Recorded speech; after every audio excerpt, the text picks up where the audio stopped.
In today's video, we're going to be looking at Manic Panic in the color Infrared.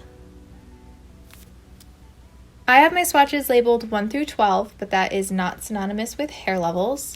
I do pictures and clips near the end of the video, so the numbers just help us keep track of each swatch. These are human hair swatches, but the only one that is virgin hair is the number 4 black swatch. The rest have been chemically dyed or bleached at some point in their existence. One is green.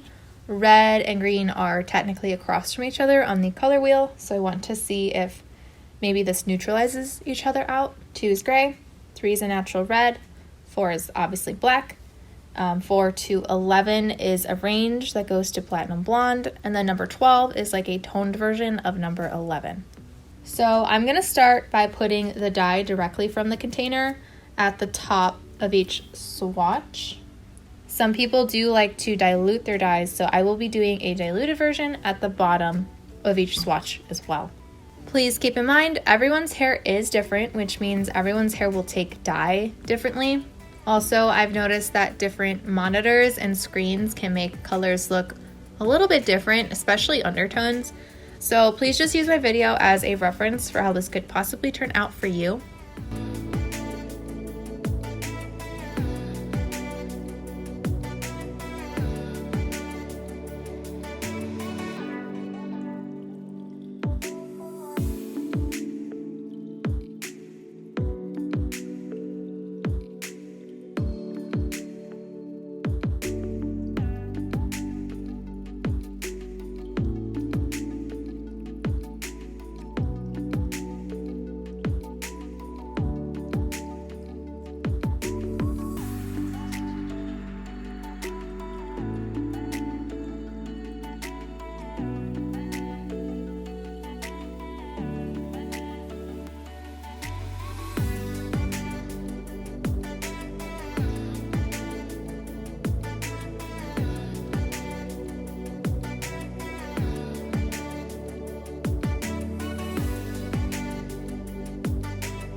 So for the diluted section, we're gonna do a 4-to-1 ratio. That is gonna be 1 part of the dye to 4 parts of diluter.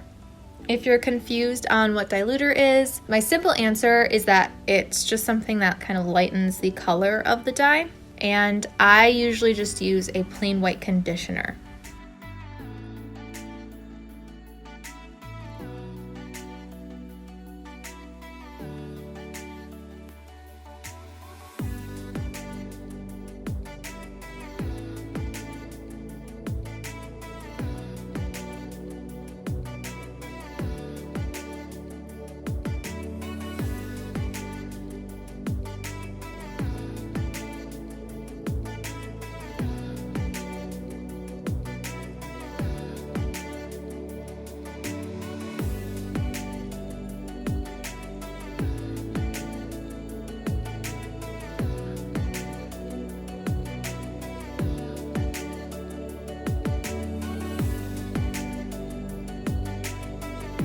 So I'm gonna let these sit for about 3 hours.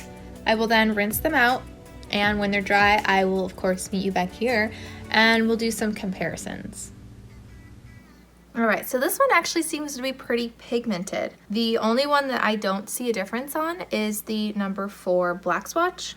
So number 1 was green. The red definitely covered the green, no question about it. But I will say that the top part that was the dye directly put on the hair, it does look a little more toned down. I guess that might be the word. Like, it's a lot harder to see the red. The diluted section, it's a lot easier to see red. The swatch actually kind of reminds me of maybe like number 6 or in between 6 and 7. 2 was gray. Usually the gray swatch always looks a little bit more cool toned compared to the rest. And I would say that's true, but it's really not that much different from the rest of the swatches or the blonder swatches. The 3 no longer looks like a natural red. Similarly to the number 1, it kind of looks like it'd go in between 6 and 7, but I think because it was red underneath, I feel like on the direct dye portion and the diluted portion, you can see a lot of red coming through. Like I said, nothing on number 4. Now number 5, I would say I do see a difference in undertone, but it still kind of looks like a brown. So I would assume in the light it probably would shine a little bit red, but it doesn't necessarily look like red hair. Number 6 almost looks like a mahogany color, which I would say is probably similar to number 5 in that it still has like a slightly brown look, but it's definitely a lot less brown looking than number 5, but it's also not quite as red looking as the lighter swatches. And then I feel like number 7 is where we kind of start to really see the red pushing through. Like when I look at the direct eye, it just looks red to me. And I do feel like from 7 and up, it looks great on all of the swatches. They all just give you a slightly different look. So you probably don't need your hair to be a super platinum blonde to achieve a nice red with this dye. And on the number 12, I feel like, especially on the diluted section, it does look a little bit more cool tone, like there's slightly more pink in the red than on the blonder swatches. So for comparisons, I thought we would start with a Manic Panic color that I've done that is also a red, and that one is Vampire Red. This is comparable to number 12. This is comparable to number 11, number 10, and number 9. So Vampire Red is definitely not quite as dark as Infrared, but it does still dye very nicely over the like medium blonde swatch as well. When I was dyeing the hair, to me the Infrared looked a little bit orangey toned, like the dye that was left over looked like it had a orangey undertone, and same when I was washing it out, all of the water that was coming out was like straight up orange. But I don't feel like there's a lot of orange coming through on the hair. Vampire Red is a little bit cooler in tone, but I almost want to say Vampire Red is like a true red. I don't remember what I said in that video, but of course, as I get more and more comparisons, it's going to be a lot easier for me to see the undertones in different colors. But there's a dye from Arctic Fox called Wrath, which is a very pinky undertoned red, and I'm pretty sure I compared that to the Vampire Red, and it was definitely much more pink looking, which is another reason I think the Vampire Red is closer to a true red. So I thought I would just move it down so you can see the direct dye of Vampire Red compared to the diluted part of Infrared. Vampire Red is obviously a lot darker than that. And I feel like Infrared just looks a little bit closer to like blood, which hopefully that doesn't freak anyone out, but I feel like both the top and the bottom, it's a pretty good representation of the color of blood.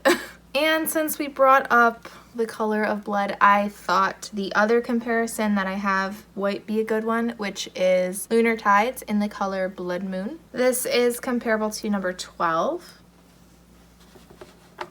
number 11, number 10, and number 9.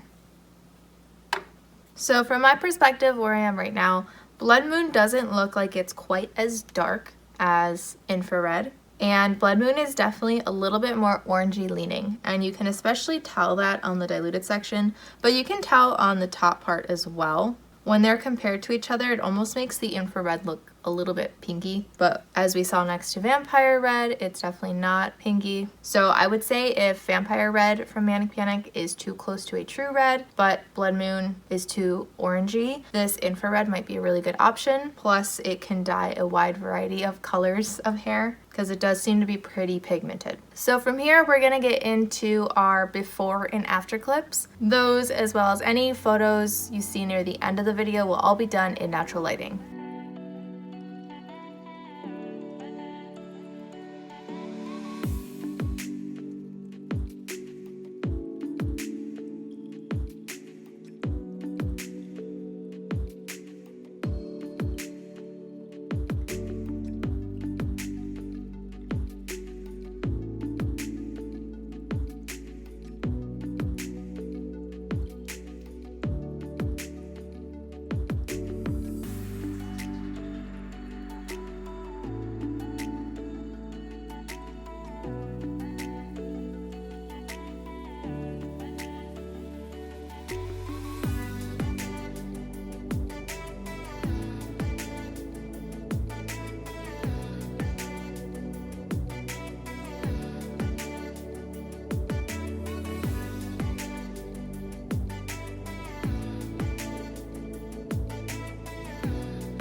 I hope this video helped. If you have a request, I do have a link below to a Google form you can fill out. Just remember, I only do dyes that do not test on animals. Thank you so much to my patrons, and thank you so much for watching, and I hope to see you in my next video.